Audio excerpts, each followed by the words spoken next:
नमस्कार, मैं दीपक पाराशर, प्रवक्ता गीतांजलि बीएड कॉलेज बोरावड़ अपने YouTube चैनल पर आप सबका स्वागत करता हूँ। आज हम जो वीडियो लेके आए हैं वह है DLED सेकेंड ईयर के विद्यार्थियों के लिए। इससे पहले भी हमने इनके लिए एक वीडियो अपलोड किया था जिसमें हमने जो विषय लिया था वह था सीखना, और उसमें हमने सीखना क्या होता है और उस पर विभिन्न प्रकार के विद्वानों ने जो अपनी परिभाषाएं व्यक्त की थी, हमने उनके बारे में चर्चा की थी। आज जो हम प्रकरण लेके आए हैं वह है सीखने की विशेषताएं। सीखना यानी अधिक। देखिए, हम इसके बारे में चर्चा करते हैं। देखिए, सीखने की जो विशेषताएं हैं उसमें सबसे सर्वप्रथम विशेषता है सीखना एक प्रक्रिया है, प्रक्रिया का परिणाम नहीं। देखिए, दिखने को ये छोटा सा शब्द है, ये वाक्य छोटा है। सीखना एक प्रक्रिया, प्रक्रिया का परिणाम। इसका अर्थ ये होता है कि जो भी हम कार्य करते हैं, सीखते हैं, वो सीखना परिणाम नहीं है, वह उस परिणाम तक पहुंचने का एक प्रयास है। और जिस परिणाम पर हमको प्राप्त करना है, जिस परिणाम पर हमको पहुंचना है, उसके लिए उस कार्य को भली भांति हमें सीखना पड़ेगा, तभी हम उस परिणाम को प्राप्त कर सकते हैं। कहने के दूसरे शब्दों में हम ये भी कह सकते हैं कि किसी भी कार्य को हम तभी सफल कर पाएंगे जब तक उस कार्य को भली भांति सीख लेंगे, क्योंकि बिना किसी परिणाम के वह कार्य निरर्थक हो जाता है। तो पहला इसकी विशेषता हो जाएगी सीखना एक प्रक्रिया है, एक प्रोसेस है, प्रक्रिया का परिणाम नहीं, यानी यह रिजल्ट नहीं है। इसके द्वारा हम रिजल्ट को प्राप्त कर सकते हैं। देखिए, अगली परिभाषा के अगली इसकी विशेषता क्या है? अधिगम्य व्यक्ति भला और बुरा दोनों प्रकार के व्यवहारों को सीखने के द्वारा अर्जित कर सकता है।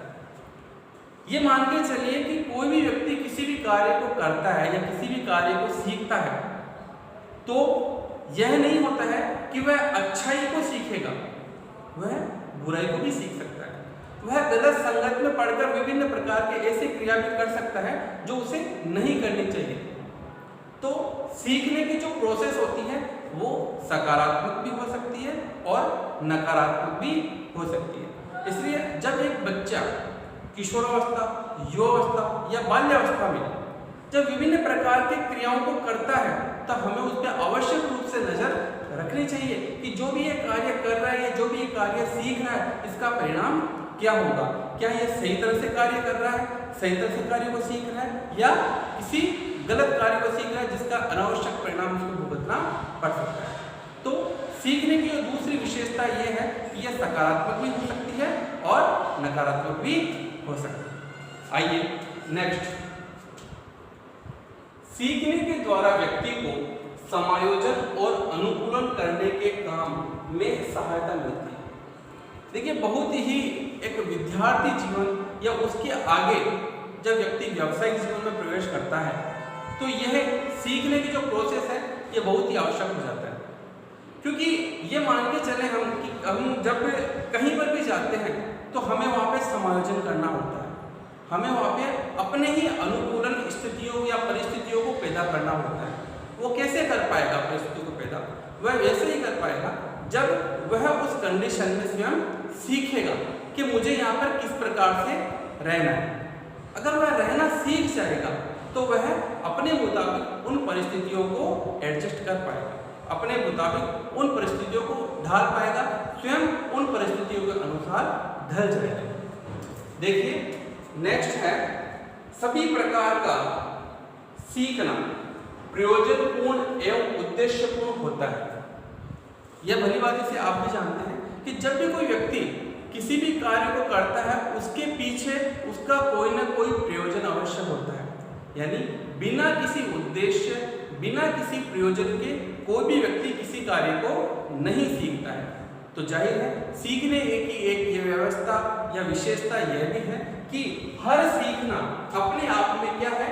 प्रयोजनपूर्ण और उद्देश्यपूर्ण होता है। अगर कोई भी कार्य, कोई भी सीखने के पीछे प्रयोजन नहीं है तो वो वहां पे सीखना नहीं होगा। नेक्स्ट देखिएगा, सीखना उद्देश्यपूर्ण होने के साथ साथ लक्ष्य निर्देशित भी होता है। जब हम किसी भी कार्य को करते हैं तो उसके पीछे, उसको सीखने के पीछे हमारा एक लक्ष्य होता है। अगर वह लक्ष्य नहीं है तो वह हमारा सीखना निरर्थक हो जाता है। हम किसी भी परिणाम तक पहुंचते हैं तो परिणाम हमारा लक्ष्य होता है और उस लक्ष्य तक पहुंचने के लिए हम सीखते हैं। जैसे अगर आप डीएलएड सेकेंड ईयर के विद्यार्थी हैं, आपका लक्ष्य क्या है कि हम अच्छी तरह से शिक्षा प्राप्त करके एक बहुत ही अच्छे शिक्षक बने। क्यों? जिससे हम देश की सेवा कर सकें। तो हमारा लक्ष्य क्या है?